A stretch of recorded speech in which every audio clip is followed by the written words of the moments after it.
susah tidur. Insomnia. Insomnia itu kalau saya ngomong ya banyak bapak kanker. Ada juga yang mikir seperti itu, soalnya bunyinya sama, leukemia dan insomnia. Belakangnya sama-sama iya, tapi beda ya.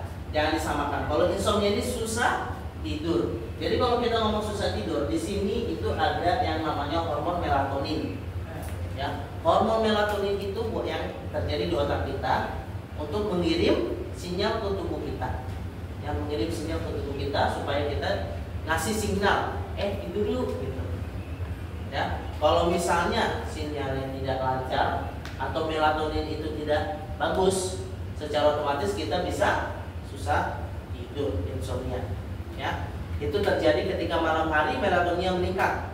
Tapi kalau di siang hari atau di pagi hari, itu tidurnya sudah kelainan, tidur siang. Dia maksudnya, semalam saya kurang tidur. bentar Ibu, saya ngomongnya kan hormon melatonin. Melatonin di pagi hari itu meningkat atau berkurang? Berkurang itu. Gara-gara insomnia. Bukan, berkurang bukan gara-gara insomnia. Di pagi hari itu memang dia berkurang supaya kita bangun. Ya. Tapi kalau di siang hari itu bisa masih ada, cuman kurang ya produksinya. Makanya kan habis kita makan di siang hari itu bawaannya lemes, mau tidur, ngantuk ya kan. Itu di siang hari. Nah, di siang hari itu butuhnya apa? Kopi.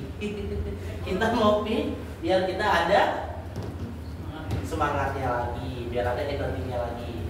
Ya, makanya saya ngomongnya adalah di malam hari itu penting melatonin itu supaya kita cepat tidur. Kalau misalnya susah tidur ya begitu. Oke, kita lanjut. Begadang itu menyebabkan kematian. Menurut Ibu Bapak benar nggak? Benar nggak menurut Ibu Bapak? Begadang menyebabkan kematian. Benar? Kenapa benar? Bingung ya? Tahunya benar aja ya, cuma bingung ya. Berarti orang security yang kerja malam tuh gampang mati dong. Enggak. Jadi sebenarnya kalau bahayanya kurang tidur itu, kalau kita tidurnya berkurang atau susah tidur, itu bahaya buat tubuh kita. Ya, kenapa bahaya? Soalnya produktivitas menurun, tuh yang pertama. Ya, dimana kita itu bawaannya lemes, males. Terus yang kedua, penambahan berat badan. Ya, saya bukan gara-gara susah tidur ya, saya gara-gara makannya banyak-banyak. Jadi mengganggu keseimbangan dua hormon utama, ghrelin dan leptin, yang membuat kita merasa lebih lapar dan susah merasa kenyang. Ya, jadi kita makannya itu kurang aja bawaannya. Nah, kalau saya mah cukup sebenarnya. Ya, tapi kadang-kadang nggak ada yang dimakan ya, apalagi ada Vivi di sini ya. Dia kan vegetarian, jadi makanan dia suka makan. Ya apalagi dapetnya makanan dia ada dagingnya lah, kayak bakso, ya kayak makanan yang berlemak kayak gitu, daging dia gak makan, ya makanya ya ini jadi makin jadi. Nah terus itu yang kedua, penambahan berat badan. Yang ketiga, sistem kekebalan tubuh melemah. Ya orang yang suka begadang dia itu gampang sakit. Ya yang suka begadang gampang sakit kan? Pernah nggak Ibu Bapak melihat orang yang sering begadang tuh sakit-sakitan? Sini ya, yang hitam-hitam, kayaknya lesu-lesu matanya. Kalau saya itu kan? Kulitnya hitam. Aduh, lu bukan hitamnya kayak ini. Kalau orang nggak tidur punya begadang, itu loh dia hitamnya. Mata panda lah jatuhnya. Ya. Kalau bahasa Arab nggak ngerti lah. Saya juga nggak tahu tuh bahasa Arabnya apa. Kenapa dokter kalau mau tahu orang apa dia terutama dia makan langsung dia buka, ya pencet mata di center kan? Kalau di center itu dia melihat bola mata kita yang putih atau apa, terus dia angkat. Hanya mata itu bisa dibilang berjuta cerita lah. Soalnya banyak orang punya masalah itu di mata, dimulai dari matanya. Oke, Kita lanjut ke 5, penurunan kognitif ya, sulit fokus ya, kayak dikit-dikit ngelamun ya kan, dikit-dikit ngelamun. Di sini banyak kayaknya yang begitu ya. Ya stres. Apalagi ya bukan masalah stresnya Ibu Pau. Ya duduk di sini gara-gara apa? Dia duduk, kayak saya ngomong, dia mikir kemana, kalau jadi tadi. Think fly. Ya, fly. Think fly. Dia sini masuk gak paket di otak, sini keluar. Oh, masuk kanan keluar kiri. bisa. Ya. Tapi dia itu maksudnya kurang fokus aja. Gara-gara istirahatnya juga kurang. Ya, selain kurang fokus, dia itu malesan juga. Banyak sebenarnya yang terjadi ketika kita kurang tidur. Ya, makanya penting kita menjaga tidur kita. Terus bahayanya kurang tidur, menyebabkan kencing manis, diabetes, menyebabkan sakit jantung dan stroke, menyebabkan obesitas atau kegemukan, sakit pada saat PMS, terus jerawatan juga dan mah. Ya, kalau susah tidur atau kurang tidur, sering begadang nih misalnya nih, pernah nggak ibu bapak lihat yang sering begadang ini jerawatan? Banyak banget jerawatan. Itu gara-gara sering begadang nih. Nah, di mana tubuh kita itu ada pergantian sel ketika kita tidur, apalagi sel kulit. Ya, itu diganti, dibuang dan digantikan dengan yang baru. Tapi kalau misalnya tidur dia nggak tidur atau sering begadang, dia kurang sempurna menggantikan selnya. Ya, makanya muncullah jerawat-jerawat dan penyakit-penyakit yang lainnya. Ya, sulit untuk fokus, emot. Ya, apalagi kalau kita ngomong, dia masih pikir dulu dia balasnya apa. Ya, jadi kita ngomong, dia mikir dulu nih. Ya, kita udah kasih tahu dia mikir dulu. Nah, itu dia. Gara-gara susah tidur, gara-gara kurang tidur dan susah mengingat. Nah, kalau ini agak, tadi saya ngomongin sebenarnya cuma bisa meninggal lebih awal daripada biasanya, menyebabkan sakit kepala atau migrain, nah, emosian juga. Ya, memang orang begini cepat emosi, tersinggung, mudah tersinggung. Betul, mudah tersinggung gara-gara dia kurang tidur juga. Nah, ini dia penyebab-penyebabnya, hasil dari kurang tidur. Nah, terus berikut 3 faktor insomnia yang bikin kita susah tidur. Ya, kayak misalnya nih faktor cahaya. Maksudnya apa sih faktor cahaya? Jadi kalau di malam hari ibu bapak tidur sukanya mati lampu atau nyala lampu? Mati lampu. Ya, biar lebih cepat tidurnya. Kenapa biar lebih cepat? Soalnya biar tubuh kita itu melatoninnya biar cepat nyampe ke otak kita. Maksudnya seperti itu. Selain itu juga kayak lampu matahari, lampu HP, ya lampu HP, ya itu juga kita hindari. TV, ya, teknologi. Itu yang ketiga juga, ya paparan teknologi. Jadi cahaya-cahaya di malam hari kita hindari. Ya, itu dia yang penting. Juga suasananya harus suasana tidur. Ya, kalau misalnya kita mau tidur tapi di sebelah lagi dugem, nggak bisa tidur nggak? Ya, bisa. Saya sering begitu di sini soalnya. Itu sebelah tuh sering. Ya malam-malam suka tidak tidur di sini. Ya. Orang kan dekat lanjutkan orang, apa ya laptop itu pokoknya kita tidur, walaupun sudah mati jangan dekat di pinggir kita, apalagi ada orang iseng di dekat kepala itu nanti bisa kanker otak. Maksudnya HP-nya. Taruh HP di sebelah laptop. Nah, jangan. Itu ada orang mendadak mati, walaupun dia kirain udah mati ya, mati total.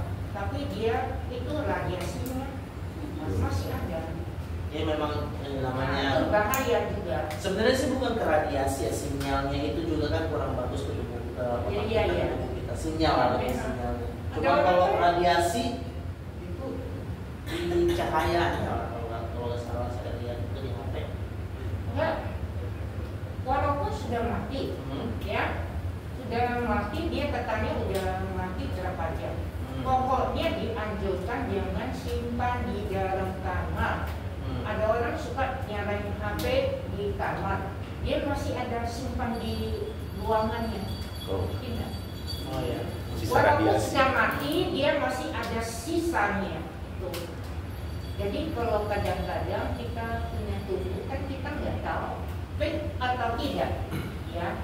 tiba-tiba dia jantungnya tidak bisa pompa. Apa-apa. Oke. Memang nggak salah juga sih, cuma ya saya itu baru dengar juga, tapi nggak apa-apa. Oke.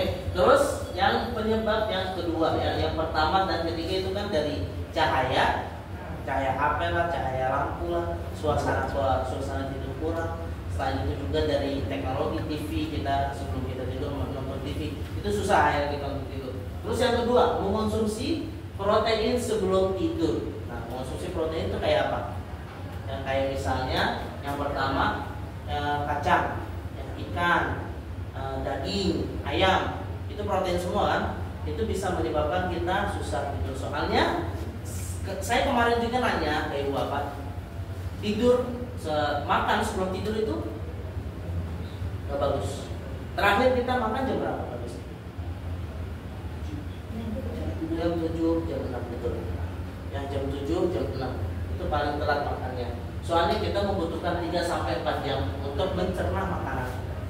Yang untuk tubuh kita dicerna, makanya dianjurkan setelah makan walaupun jam 6, jam 7 kita latihan dikit supaya kita bisa lebih cepat tidurnya. Oke? Terus resiko kesehatan jika Anda selalu kurang tidur, kencing manis bisa menyebabkan kencing manis, darah tinggi juga, obesitas, pemurungan yang tadi saya ngomongin. Itu kan banyak itu. Yang ini sama semua Pak sebenarnya. Terus ini ada satu video testimoni dari Ibu Fidelia. Ibu Fidelia ini dia mengalami susah tidur selama 2 tahun kalau nggak salah. Saya lupa-lupanya. Saya bikin videonya cuma banyak, saya bikin video. Ini bapak ya suka lupa. Nah, ibu ini dia itu minum obat untuk tidur. Jadi setelah dia duduk di sini, dia mengalami kebaikan dan meningkat, di mana dia itu sudah tidak minum obat lagi. Kita nonton bersama. Selamat pagi Ibu. Ibu boleh kenalin namanya siapa? Ibu Fidelia. Ibu Fidelia terapi di sini sudah berapa lama? Dari Juli, Ibu udah 5 bulan berarti ya. Udah 5 bulan. Nah, Ibu Fidelia di sini ada keluhan apa sebelumnya? Gak bisa tidur tanpa obat. Boleh ceritain Ibu, itu keluhan berapa lama? 3-4 tahun sudah punya keluhan susah tidur sampai minum obat. Nah, Ibu minum obatnya itu kira-kira susah tidur ya. Tidurnya sampai dengan jam berapa? Sekarang? Dulu? Sebelum di Al-Fatihah tidurnya? Berapa? Pagi? Enggak, kalau nggak minum obat ya, kalau nggak minum obat nggak bisa tidur. Itu udah berapa mili? Minum obatnya 1 mili. Itu udah AI teman kita.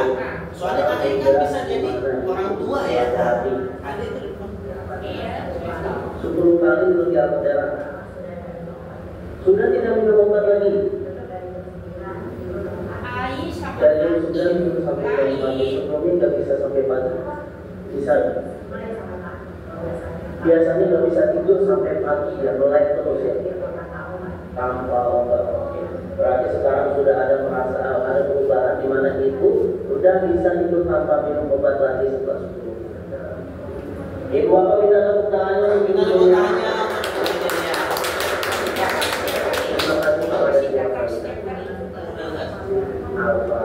Sama-sama Ibu. Sekali lagi Bapak minta tepuk tangannya. Banyak Bapak di sini mengalami kemajuan kebaikan maupun sedikit ataupun banyak. Nah, setelah itu dia nggak datang lagi ke sini. Saya kan. Ya begitulah, susah kita kalau ngomongin orang. Yang penting dia itu ya kita maunya dia datang tiap hari kan. Tapi ya kok udah baik, udah sehat ya udah datang lagi. Ada satu orang juga baru kelihatan di sekian lama nih, baru terapi lagi. Yang cuma tambah 10. Ya. Terus apa kita buat jika susah tidur malam? Nah ini dia 7 cara atasi susah tidur. Di sini ada yang punya susah tidur? susah. Nah ini dia, kurangkan tidur pada waktu siang. Jadi tidur siang itu bisa menyebabkan kita susah. Tidur di malam tuh kayaknya nggak perlu lah katanya gitu. Tubuh kita bisa mengirim sinyal seperti itu. Ya. Terus elakkan makanan berat, makanan berat pada malam hari ya, kayak di malam hari itu jangan makan. Intinya makan protein lah, makan kacang-kacangan lah. Kan kadang-kadang juga ada yang suka kan nyemil kacang di malam hari itu bagus. Ya, selain itu juga boleh kita kurangi ya di malam hari kayak makan manis-manis. Ya, manis-manis juga kita kurangi. Ya, soalnya itu manis salah satu bentuk energi. Ya, salah satu bentuk energi di mana kita kalau di pagi hari makan minum yang manis sebenarnya masih oke. Kalau di siang kita kalau makan yang manis atau minum yang manis lemes bawaannya, ngantuk. Tapi kalau di malam hari itu kita nggak bisa tidur akhirnya. Ada yang seperti itu. Kalau misalnya ada orang dia baru makan nasi atau makan sesuatu, dikit makan buah-buahan, dia langsung duduk diam gitu, itu bagus atau dia gerak-gerik mondar-mandir? Yang bagusnya mondar-mandir itu kalau kita habis makan nasi, kita lebih baik itu membuang energinya. Ya, membuang energinya setelah kita makan kan biasanya itu jadi energi kan. Makanya kita lebih baik jalan. Kan saya selalu ngomong ke ibu bapak di sini itu setelah makan setidaknya ada jalan kaki sedikit. Ya, jangan lama-lama, ya 10 menit, 15 menit itu udah cukup. Ya, jalan-jalan muter-muter aja. Ya, balik mondar-mandir itu bagus. Ya. Itu untuk mengurangi kita punya sakit juga sebenarnya. Tubuh kita bergerak. Pencernaannya pun bagus, pencernaan pun bagus. Nah, itu dia. Nah, terus yang ketiga, jauhi minuman berkafein atau alkohol dan rokok. Ya. Ada juga yang tadi ngomong sama saya, orang mah habis minum pun tidur dia mabok dengan teler ya. Iya juga sih ya, nggak salah ya. Cuma maksudnya dikurangi saja. Soalnya takutnya nggak bagus buat tubuh kita. Oke? Sama kafein, minum kopi, ya itu bahaya buat tubuh kita. Terus minum rokok juga itu sebenarnya nggak baik buat kita mau gimana juga. Cuma kalau kita sudah mau henti rokok. Siapa? Kamu masih ada rokok? Udah gak rokok lagi sekarang. Very good. Ya, sekarang ya namanya kita kerja di kesehatan ya kita juga harus sehat tuh, ya kan? Makanya ya saya juga udah gak merokok. Terus yang keempat, amalkan waktu tidur dan bangun pada waktu yang tetap. Ya, jadi maksudnya kita tidurnya jam berapa nih maunya nih, jam 10 misalnya. Ya pokoknya jam berapa nih, jam 6. Ya, kita ya ada targetnya lah dalam artian. Kalau kita ada visi, secara otomatis kita bisa melaksanakannya. Terus yang kelima, pastikan Anda tidur di tempat yang selesa. Tidurnya tempat yang nyaman. Ya, kalau tidurnya misalnya kayak saya ngomong ya, di sini sebenarnya nyaman. Cuma yang nggak bikin nyaman tuh wind tuh. Malam-malam jedak duduk. Ya, jadi kita susah tidur juga. Nah, terus jangan gunakan telepon di tempat tidur. Ya, sama kayak Ibu Bibi tadi ngomong kan, HP itu ditaruh di tempat yang lain. Walaupun sudah mati, laptop juga sama. Itu karena baterainya juga. Jadi kita kurangi dari cahayanya juga bisa menyebabkan kita susah tidur. Dari semuanya kita bisa menyebabkan kita susah tidur dalam artian. Terus lakukan senaman 3-4 jam sebelum makan. Ya, kayak misalnya terakhir jam makan itu jam 6 kalau nggak jam 7 kan. Secara otomatis kita jam 9, jam 10 ingin tidur. Ya. Jadi setelah makan kita lakukan senaman, jalan kaki lah, ya kan, stretching lah. Itu bagus buat tubuh kita juga. Yang penting kita menjaga tubuh kita. Nah, setelah itu habis makan membuang energinya, kita lebih cepat lah tidurnya. Oke? Oh iya sudah kelar ini. Nah, sistem saraf. Nah ini sistem saraf otonom yang waktu hari Kamis kita bahas. Jadi hari Kamis kita bahas tentang sistem saraf otonom, di mana kalau ada gangguan di sistem sarafnya itu ada pasti masalah-masalah. Salah satunya adalah susah tidur. Oke? Ada yang mau ditanya dari Bapak di sini? Yang tinggal 1 menit lagi, bentar lagi kelar. Cici seperti ikut seminar ya sama dokter seri. Kalau nawak presentasi, oh oke. Saya lebih senang dari dulu. Saya kan ngomong sama Pak Sem loh. Ya. Terus? Ya, saya bilangnya wah, nggak sama dia presentasinya seperti saya ikut seminar. Ya cuma kalau ikut seminar bisa kan nggak terlalu PT-in juga ya. Soalnya kan ada banyak bapak di sini saya lihat ini pada tidur. Oke, waktu ini sudah habis juga, jadi kita langsung aja.